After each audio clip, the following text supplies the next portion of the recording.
I had thus learned a second fact of great importance. This was that the planet the little prince came from was scarcely any larger than a house. But that did not really surprise me much. I knew very well that in addition to the great planets such as the Earth, Jupiter, Mars, Venus, to which we have given names, there are also hundreds of others, some of which are so small that one has a hard time seeing them through the telescope. When an astronomer discovers one of these, he does not give it a name, but only a number. He might call it, for example, Asteroid 325. I have serious reason to believe that the planet from which the little prince came is the asteroid known as B612.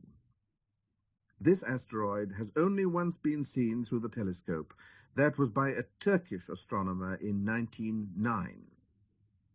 On making his discovery, the astronomer had presented it to the International Astronomical Congress in a great demonstration, but he was in Turkish costume, and so nobody would believe what he said. Grown-ups are like that. Fortunately, however, for the reputation of asteroid B612, a Turkish dictator made a law that his subjects, under pain of death, should change to European costume. So in 1920, the astronomer gave his demonstration all over again, dressed with impressive style and elegance. And this time, everybody accepted his report. If I've told you these details about the asteroid and made a note of its number for you, it is on account of the grown-ups and their ways. Grown-ups love figures.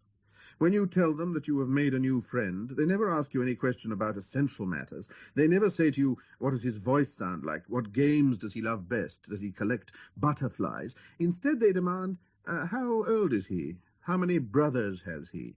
How much does he weigh? How much money does his father make?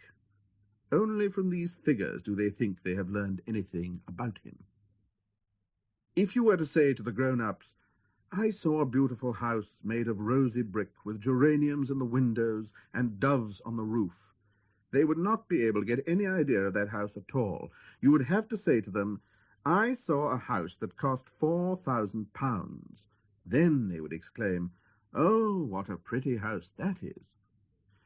Just so, you might say to them, the proof that the little prince existed is that he was charming, that he laughed, and that he was looking for a sheep. If anybody wants a sheep, that is a proof that he exists.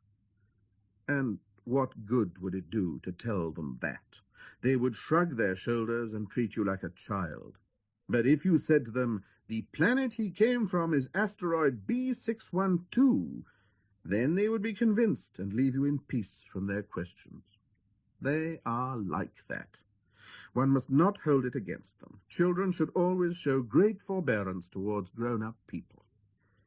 But certainly, for us who understand life, figures are a matter of indifference.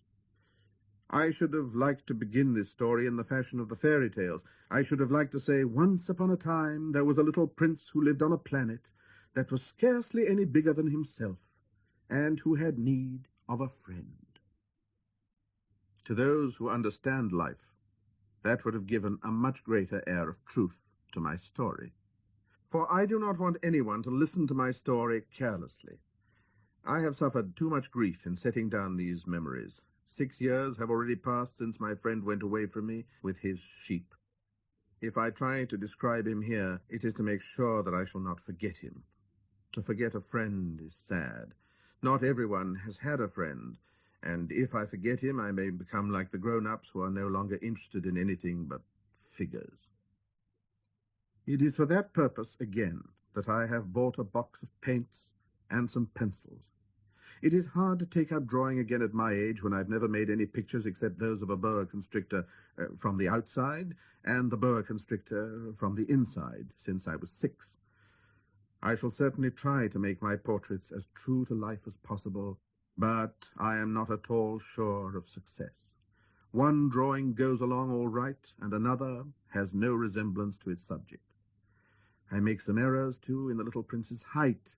In one place he is too tall, in another too short, and I feel some doubts about the color of his costume, so I fumble along as best I can, now good, now bad, and I hope generally Fair to middling. In certain more important details, I shall make mistakes also, but that is something that will not be my fault. My friend never explained anything to me. He thought perhaps that I was like himself, but I, alas, do not know how to see sheep through the walls of boxes. Perhaps I am a little like the grown-ups. I have had to grow old.